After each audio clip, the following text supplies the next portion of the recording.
तो दूसरी तरफ विपक्ष का खेमा मायूसी से भरा है। Team news state.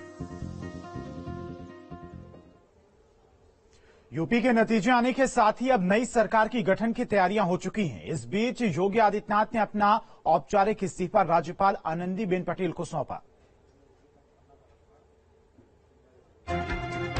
तो यहां से शुरू होता है यूपी की सियासत का नया अध्याय। तस्वीरें लखनऊ के राजभवन की हैं, जहां योगी आदित्यनाथ ने औपचारिक रूप से अपना इस्तीफा प्रदेश की राज्यपाल आनंदीबेन पटेल को सौंपा है। इस दौरान योगी आदित्यनाथ के साथ बीजेपी के प्रदेश अध्यक्ष स्वतंत्र देव सिंह भी मौजूद रहे और योगी आदित्यनाथ के औपचारिक इस्तीफा सौंपने के बाद से अब शुरू होता है यूपी में नई सरकार के गठन का सिलसिला। आज हम लोग का मंत्रिमंडल आपस में मिला था और जाहिर सी बात है इस मंत्रिमंडल के बाद अंतिम बैठक थी इस कार्यकाल की। यूपी के नतीजे सामने आने के साथ ही ये साफ हो गया कि प्रदेश में प्रचंड बहुमत के साथ बीजेपी दोबारा वापसी कर रही है। 273 सीटों के साथ लगातार दूसरी बार जीतकर बीजेपी ने 37 साल पुराना इतिहास दोहराया है।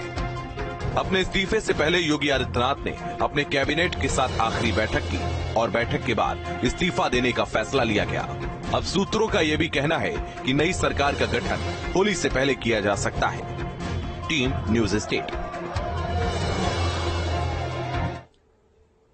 काशी में प्रधानमंत्री मोदी ने जीत की कामना की थी तो काशी ने भी सभी 8 सीटों पर जीत दी। पूरी यूपी में बहुमत वाली जीत भी दे दी। अब काशी भी गदगद है और काशी के वासी भी और काशी के मोदी भी। चाय वालों ने जीत का स्वाद चखा दिया तो पान वालों ने चूना नहीं लगाया। देखिए वाराणसी से ये रिपोर्ट।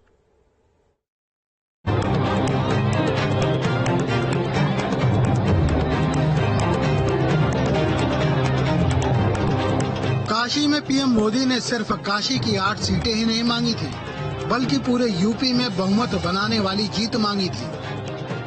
और काशी ने अपने सांसद और देश के पीएम की मुराद भी पूरी कर दी। रोड शो के दौरान पीएम मोदी पप्पू की अड़ी पर चाय पीने आए थे। बेंच पर बैठकर चाय भी पी थी।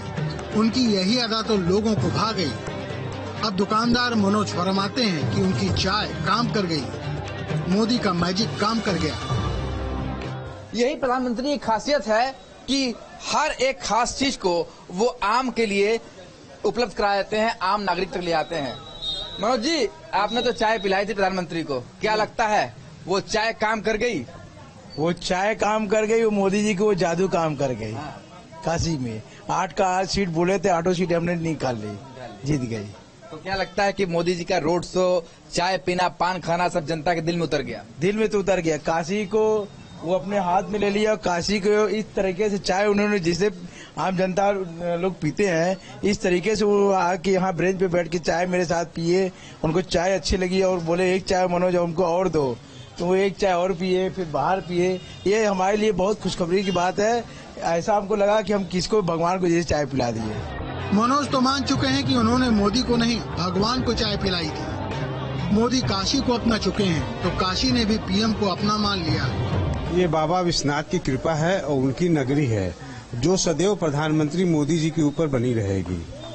और हम काशीवासी यही बाबा से प्रार्थना करते हैं कि वो दीर्घायु हो और यशस्वी रहें और काशी का नेतृत्व वो हमेशा करते रहे अपने संसदीय क्षेत्र से। पीएम जानते थे कि इस बार का रण आसान नहीं होगा। उन्हें जनता का और भरोसा चाहिए था। तभी तो जब पान की दुकान पर मोदी ने पान खाया तो दुकान वाले से कहा था कि चूना मत लगा देना। अब चलते हैं उस पान की दुकान पर जहां पर बनारसी पान का जायका प्रधानमंत्री ने लिया था और बाबूजी अभी भी पान बना रहे हैं। बाबूजी, क्या लगता है प्रधानमंत्री जी ने जो पान खाया वो चीजें आप लोगों के दिल में उतर गई कि 8 के 8 सीट बीजेपी फिर से ले उड़ी? यार उड़ गई है कि जीत गई पूरी सीटें। पहली बार पान खाए थे। क्या कहा उन्होंने आपसे? चूना मत लगाइएगा। चूना मत लगाइएगा। तो चूना नहीं लगने दिया जनता ने।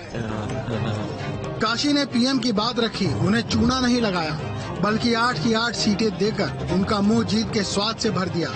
अब काशी गदगद है, पप्पू की अड़ी भी गदगद है। एक चाय वाले ने दूसरे चाय वाले की बात का मान रखा, वोट दिया, सपोर्ट दिया, भरोसा दिया और सम्मान दिया। और यही खूबी है प्रधानमंत्री की कि वो हमेशा खास नहीं बल्कि आम बनना चाहते हैं और इसीलिए लोगों के दिल में उतरते हैं। और यही कारण था कि बनारस में जिन सीटों को लेकर के चर्चाएं थी, उन चर्चाओं पर विराम लग गया और फिर से एक बार मोदी का लहर वाराणसी में काम करता हुआ दिखाई दिया। और 2017 की तरह 2022 में भी 8 सीट वाराणसी की भारतीय जनता पार्टी के खाते में आई और इसके साथ ही यूपी में पूर्ण बहुमत की सरकार भी बनी। वीडियो जर्नलिस्ट विपिन सिंह के साथ सुशांत मुखर्जी, न्यूज स्टेट, वाराणसी।